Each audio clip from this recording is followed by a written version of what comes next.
So number one, this is like the stuff from section 10.1, so a long time ago. This study guide, just like always, guys, you know I'm not trying to trick you, so I try to make my study guide kind of mirror what my test is going to look like, so there's no surprises. So you should expect to see all of this kind of stuff on your test. When I'm looking at this one, it tells me that the mean. So when we have to write our null and alternative hypotheses, back in this first section, we had different variables. Sometimes we were talking about a mean, sometimes we were talking about standard deviation, sometimes we were talking about the proportion. You have to make sure you pick the right variable. Since I'm talking about the mean outstanding credit card debt, what variable do I use? Mu. So we are saying it was 3,173. So the alternative, the researcher believe it has decreased, so the mean is less than 3,173. So that's part A. Part B, you have to know the two types of error. It's not going to be a huge point thing on the test, but I will ask you to give me an example. What I always think about, in your errors, you've made a mistake. In type 1 error, I always think you conclude the H sub 1. So in type 1, that's like saying H sub 1 works. So what that means, that would be concluding the mean is less than 3,173 when it is not. Okay, so in either of these errors, you have made the wrong assumption. So it's always, you conclude something, but that's wrong. So in type 1, I conclude the H sub 1. I conclude the mean is less than that amount when it actually is not. It's still equal to. For type 2 error, in type 2, that's when you conclude the null hypothesis. So it would be concluding the mean is still the 3,173 when it has actually decreased.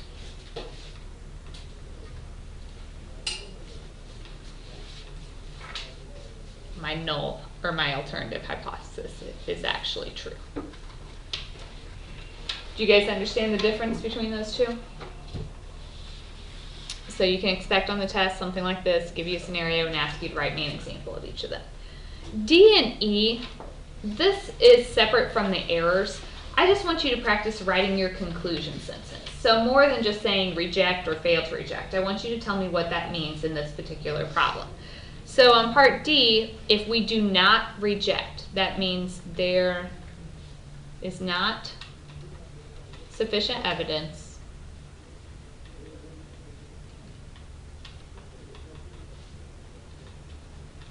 to conclude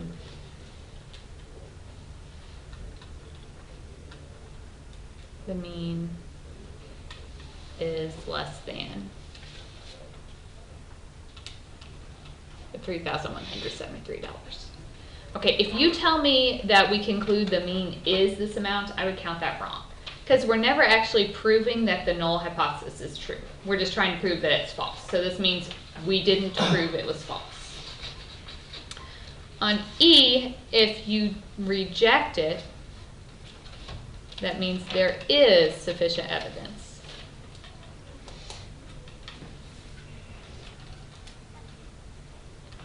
to conclude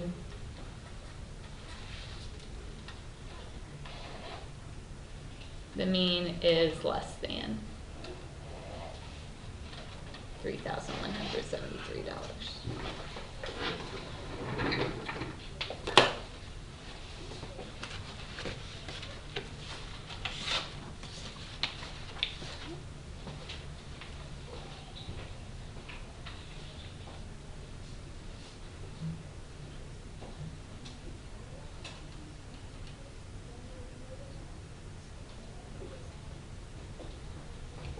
Okay. Number 2. So the proportion of individuals who cover their mouth when sneezing is 0.733, which is actually kind of disgusting. But a student believes the proportion is different and observes 100 random individuals sneeze and finds out that 78 covered their mouth.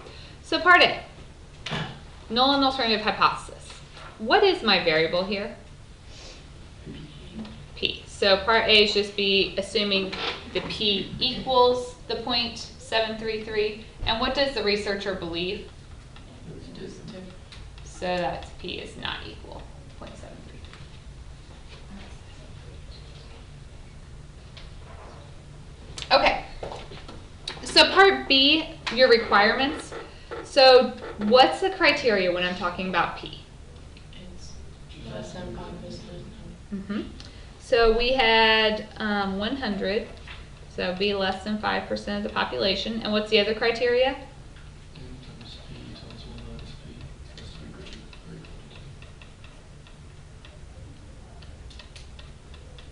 And that one is also true. It comes out to be like 19.577. So that was on our last test. We hadn't checked that criteria. So that's not anything new. Part C, testing our hypothesis by hand. Okay, this, when I'm talking about P, we need a Z statistic. So there's a couple different ways to go about doing this. If you look at chapter 10 on your formula sheet, that kind of shows you that first bullet has a Z and then it has a formula with a P.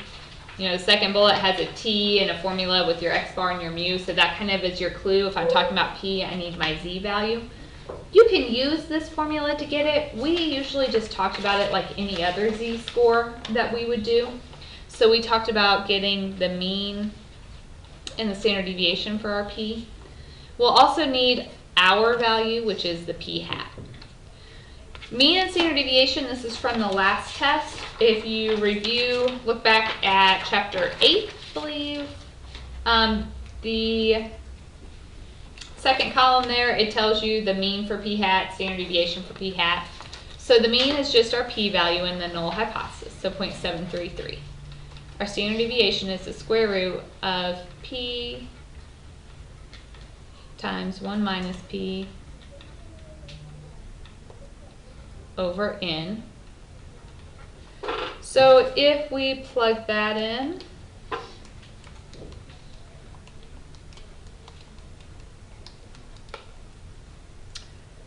we get 0.044239.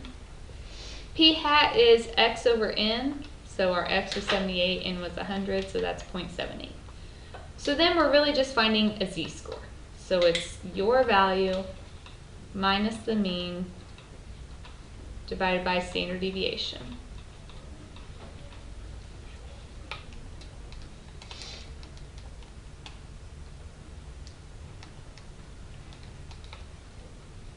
And that gives me a Z of 1.06. Now, we have to think about this Z in terms of our alternative hypothesis. I did tell you, you will have one on your test that you have to do by hand like this, but I've told you before, when I put it on the test and ask you to do it by hand, it will not be a not equal to. It'll either be just a straight less than or greater than. If it's a less than, you'll just read your number from the table. If it's a greater than, think about your Z distribution. How do you find the greater than? 1 minus the number from the table. For not equal to, what this means in our normal table, okay, we're talking about this Z value here, and we can't be in this shaded region. But we also have to consider this one down here, because not equal means we have to look at both ends.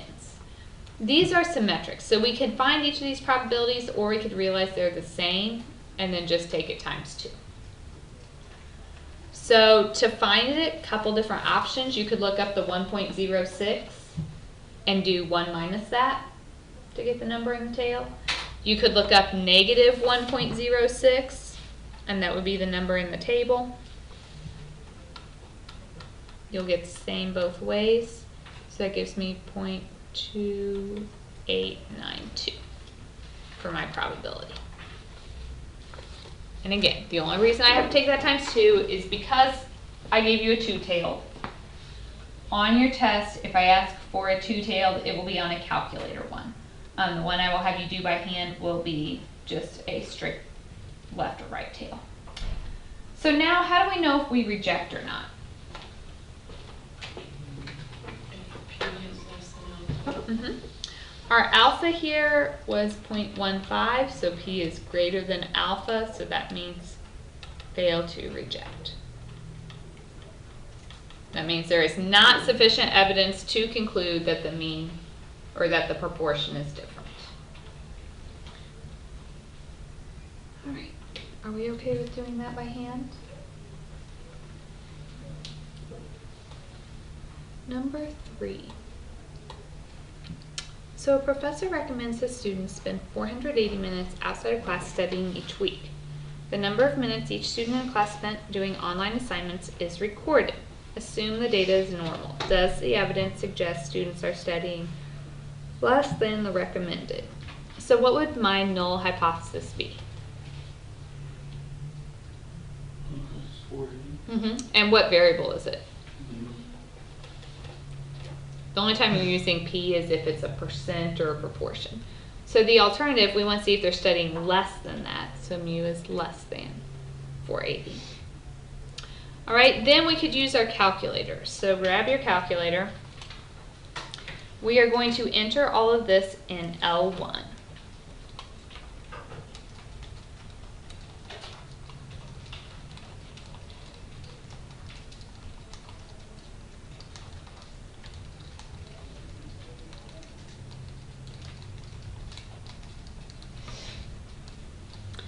Then if we go to stat tests, you guys will know if you pick the wrong test because it's going to ask you questions that you don't have the information for. And if that happens, don't just give up. Go back and look at the list of options and see what else you can do. Anytime I'm talking about mu, what variable are we looking for? A t. So we know it's one of these to do with a t. We only have one sample, so this is just number 2, just our regular t test. We're basing it off data. The mu of the null is 480. List should be L1. We're testing less than. So you get a t of negative 1.5768. And our p is 0.07296. Alpha on this one was 0.05.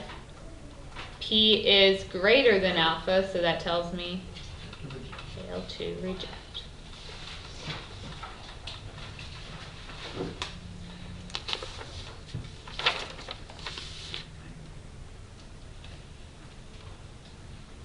Did we get that one?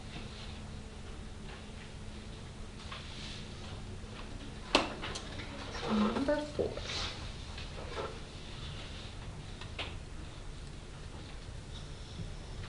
To determine if the mean is more than 100, a sample of 35 is obtained from a distribution. The sample mean is 104.3 and the sample standard deviation is 12.4. So part A, null hypothesis. What variable are we talking about?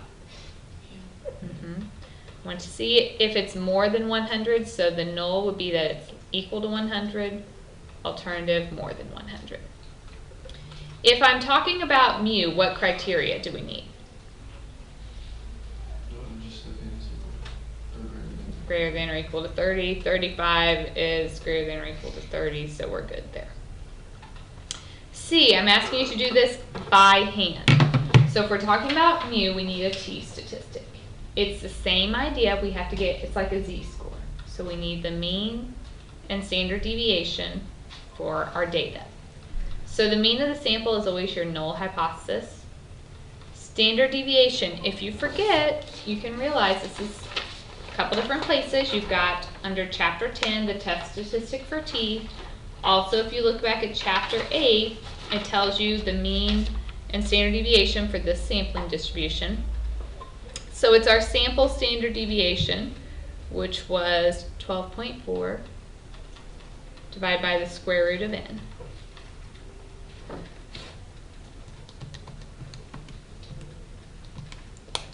So that gives me 2.09598. So now we get our t. T is our value, that would be our sample mean, which is 104.3, minus our mean divided by the sample standard deviation.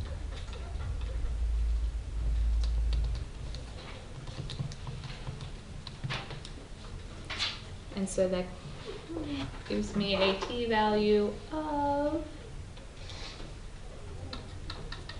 2.05. Now, T is a little bit different. If you look at your table for T, in this, across the top, we have the probabilities. The T's are actually in the middle.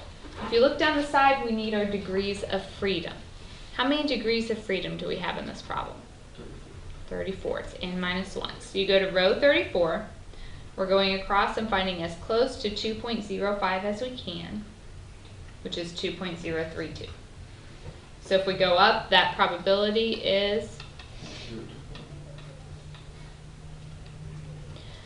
Any of these by hand problems, guys, you can always check on your calculator. If you do this one on the calculator, you'll get the same T value. The probability is going to be slightly different. We've talked about by hand, we're a little more, we're less accurate than the calculator. But it'll be in the same ballpark, so you'll know if you're on the right track. Our alpha was 0.05, so we see P is less than alpha, which tells me reject. That means there is sufficient evidence to conclude that the mean is bigger than 100.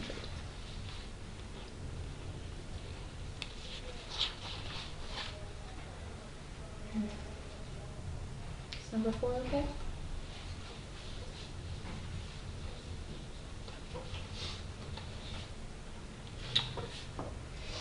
Number 5.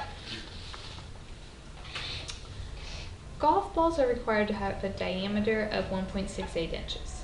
A random sample of golf balls was collected and the diameters recorded. Assume the data is normal. Constructing 95% confidence interval to determine if the balls meet the standards. So if I'm trying to make a conclusion, we need a hypothesis. So our null hypothesis is what? Then my alternative would be what? All right, so we go to stat, edit, put all of this in L1 for me.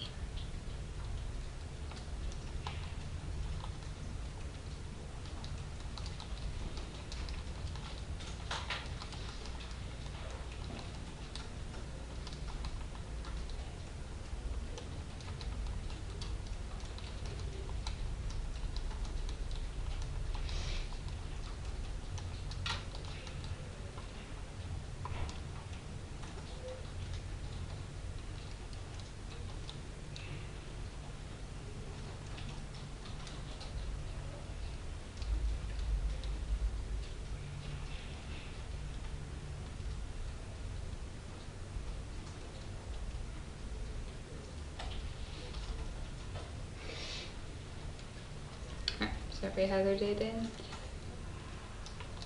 What are we going to go to this time?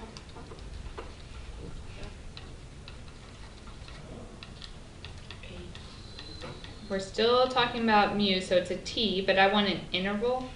So we're going to go to number 8, t interval. Basing it off data, the list is L1, frequency is 1. I asked for a 95% confidence interval, so 0.95. Calculate.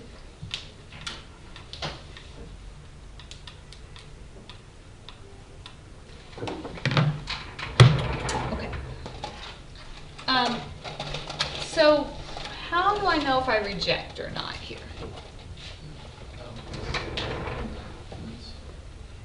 We look at the null hypothesis. Is the null hypothesis in that interval? Yes. So that tells me, this interval tells me I'm 95% confident the value falls between there. Since the null hypothesis is in there, we'd fail to reject. I did ask for you to, didn't I, explain your conclusion, so that's like writing a sentence.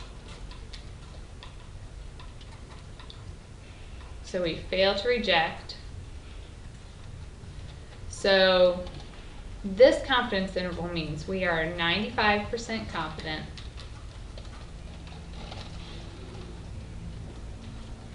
the mean is between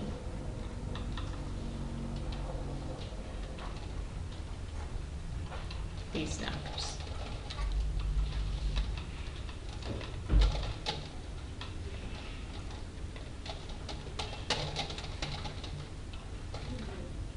Since the null hypothesis is in there,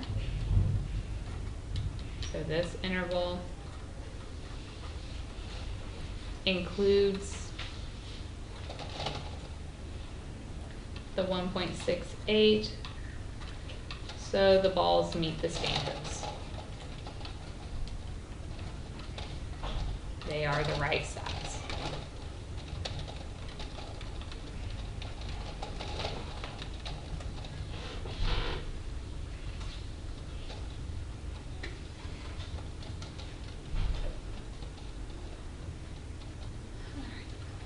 Are we okay with number 5?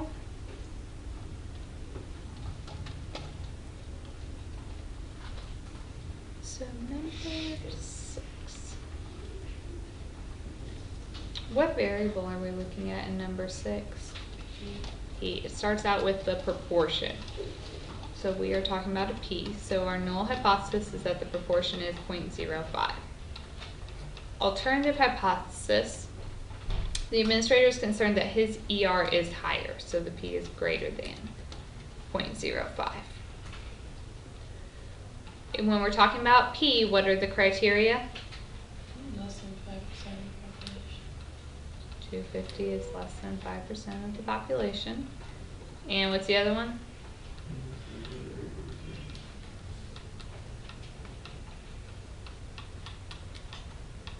So if you multiply those, it comes out to be like 11.875, which is bigger than 10. So we're good. We can assume it's normal. All right, test the hypothesis. I did not say this one had to be done on the calculator, or excuse me, by hand, so we can use our calculator. So we are going to go to stat, tests. Since my variable is P, I'm talking about a Z. Which one do we need? What happens if you click number 1, Z test? Yeah. Do we have a mu sub 0, a mu for the null hypothesis, or a standard deviation? No. So go back and look. Stat, test. So we're talking about a Z. We only have one set of data, so let's try number 5, 1 proportion Z test. Do we have all of that stuff? Yeah.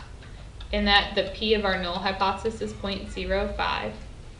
My X is 17. My N is the 250. We are testing greater than. So if we do that, it gives us a Z of 1.31, or maybe 306. And the probability is 0.0958. Alpha was 0.01, so P is greater than alpha, which tells me fail to reject. There is not enough evidence to conclude that the death rate in that ER is higher.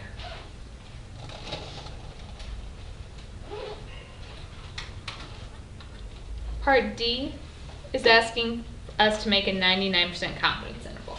Am I asking you to use this confidence interval to reject the null hypothesis or anything? No, I'm just asking you to make it. So we're going to go to stat, test. Everybody do it with me and make sure you know the right test to find. We're talking about an interval and our variable is Z. If you go to number 7, Z interval, do we have that stuff? No. So we have to look. We need actually A, the 1 proportion Z interval. X is 17, N is 250, confidence level should be 0.99.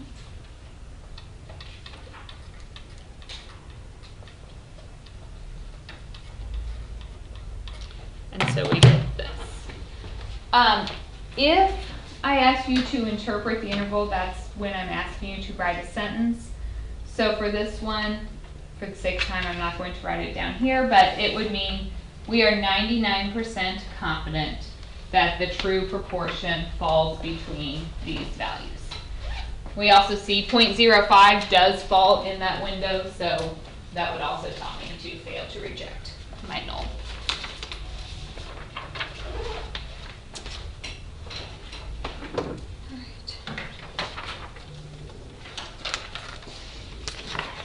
Are we okay there?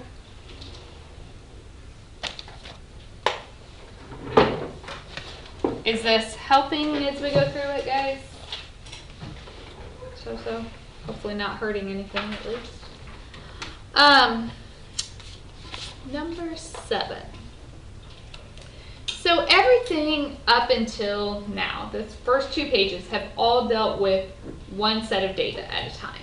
When you get to problem 7, we see that all of a sudden we have 2 sets of data. So we're in the chapter 11 stuff.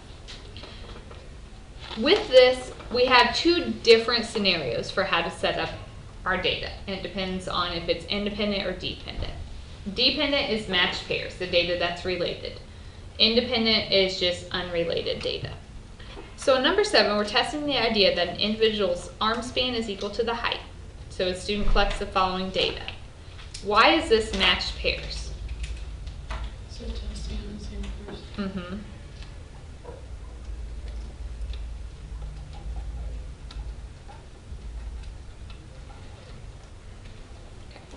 And if you need to correct any of this on there, make sure you do that. This is matched pairs because I didn't take one person's height and a different person's arm span. Both of those measurements came from one person, so they are related.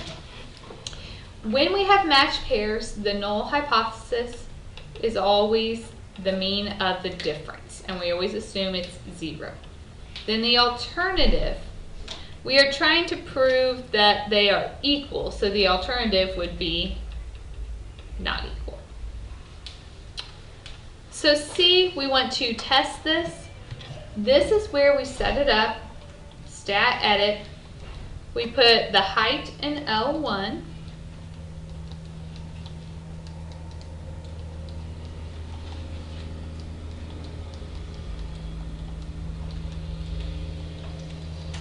We put the arm span in L2.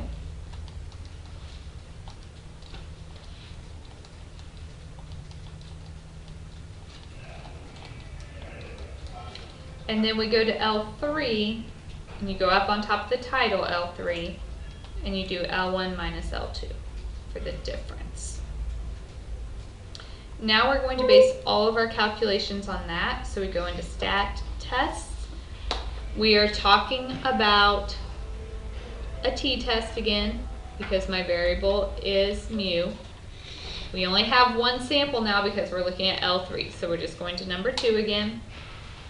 Basing it off data, the mu of the null is 0. List is L3. Frequency is 1, testing not equal. Okay, so you should get your t to be negative 0.3924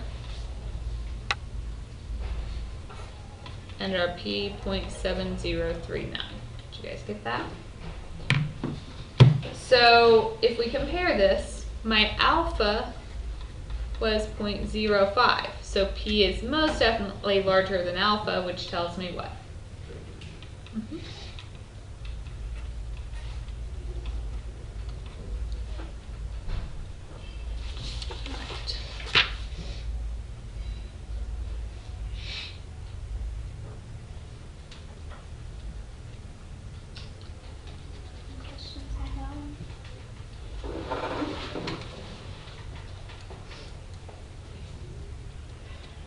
Three more. So problem 8. It told us independent sampling has occurred. So what is my null hypothesis?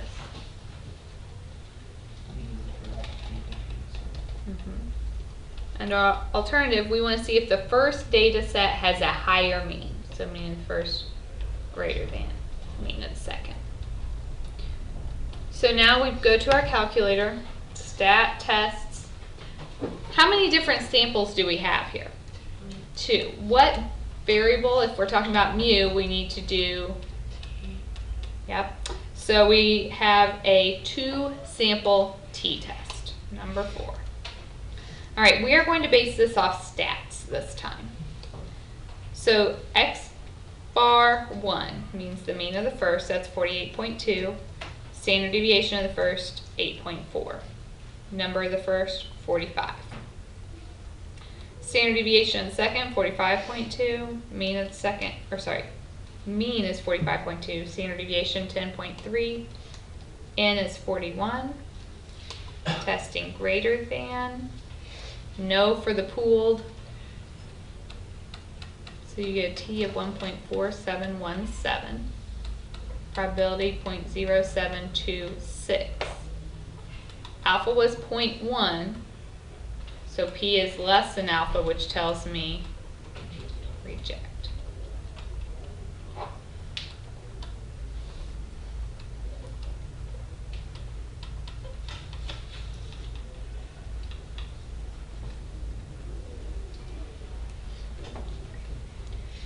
C asked for a 96% confidence interval for the mean of the first minus the mean of the second.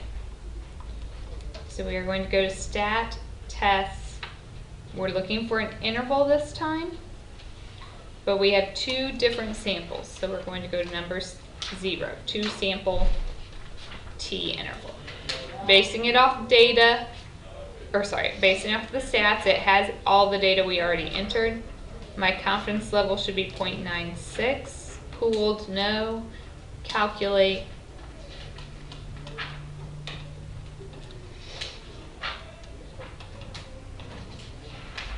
So we get negative 1.258 to 7.258.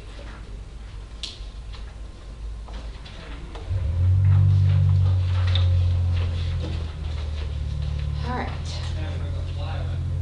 So far, so good? 2 left. Problem number 9. It tells us the data is matched pairs data. So if it's matched pairs, the null hypothesis is always the mean of the difference, equals 0. Alternative, we are trying to decide if the mean of the first group is smaller than the second. If the first one is smaller, what would the difference be?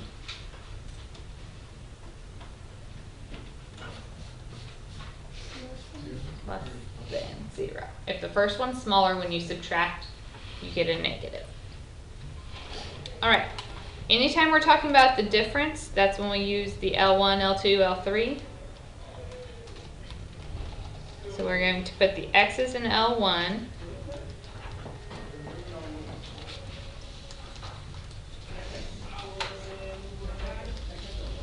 The y's in L2.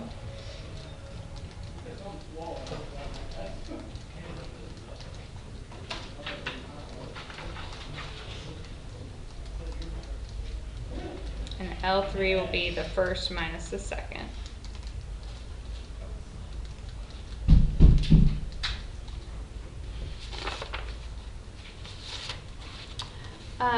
It asks us some different questions on part B. It says D bar and S sub D. What does that mean?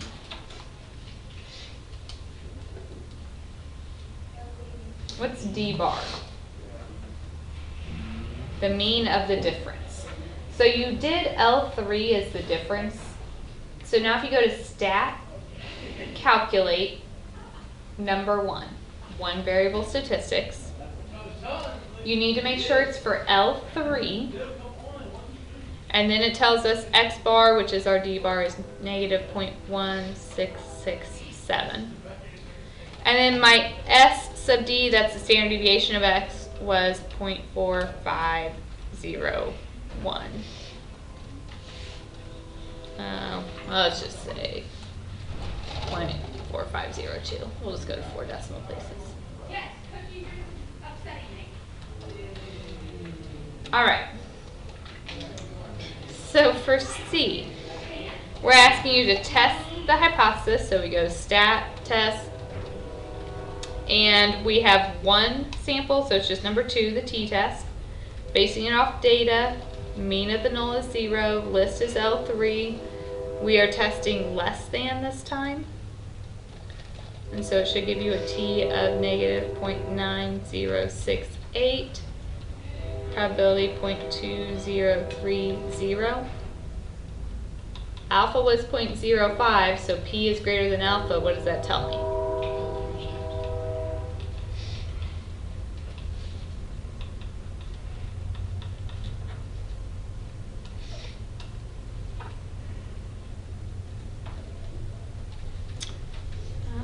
Part D, the 98% confidence interval. So we go stat tests, and we're just looking for number 8, the t interval. Basing it off data, list should be L3, frequency 1, 0.98. And we get negative 0.7851 to 0.45176. And I just asked you to calculate it, not to interpret or anything like that.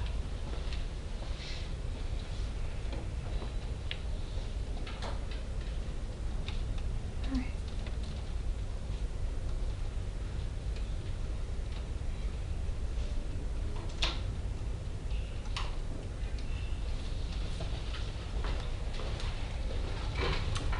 Last question.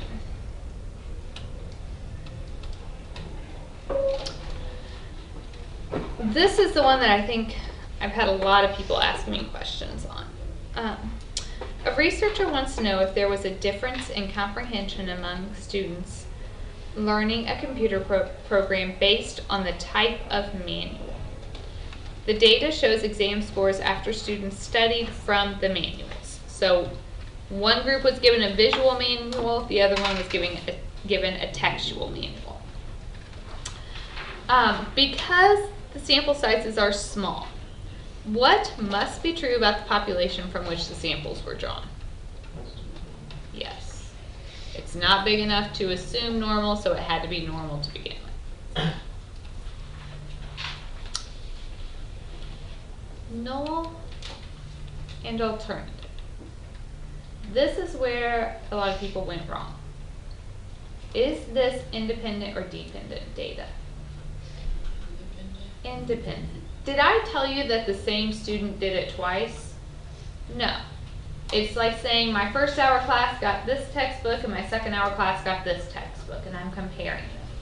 So they are two different groups, so this is independent. So that's when we do the mean of the first equals the mean of the second. We're just trying to figure out if there's a difference. So this one would be the mean of the first. It does not equal the mean of the second. Okay. Hypothesis testing. So let's all enter this into our L1 and L2. Do we need L3 here? No. The only time you do the difference is for dependent data. So you're just entering this data in L1 for the visual and L2 for the textual.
I really caution you on the test, make sure you double check your numbers when you plug them in, as it is easy to make mistakes.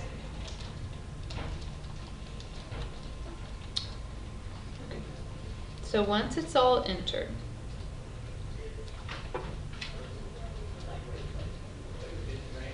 we have to figure out what test we need.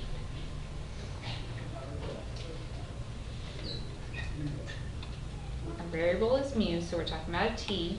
We have two different samples, so it is number 4. 2 sample t-test. Based off data, list 1 is L1, list 2 is L2, frequencies are both 1. Alternative hypothesis is not equal. Pooled is no. So if we calculate, we get a t of 2.4085. And our p is 0.0218. Alpha was 0.03. So we see that p is less than alpha, which tells us reject the null hypothesis. Part D, I asked for a sentence explaining that conclusion. So that means since we rejected, there is sufficient evidence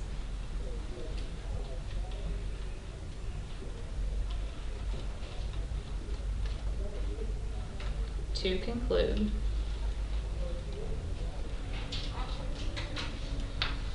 there is a difference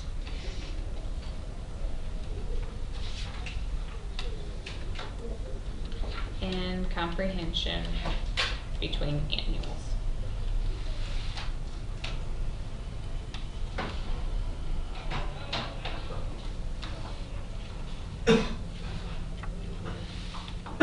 Now, did I prove which one was better? No. If I were trying to prove one was better than the other, I'd have to go back and test a greater than or a less than. We just figured out that it was different.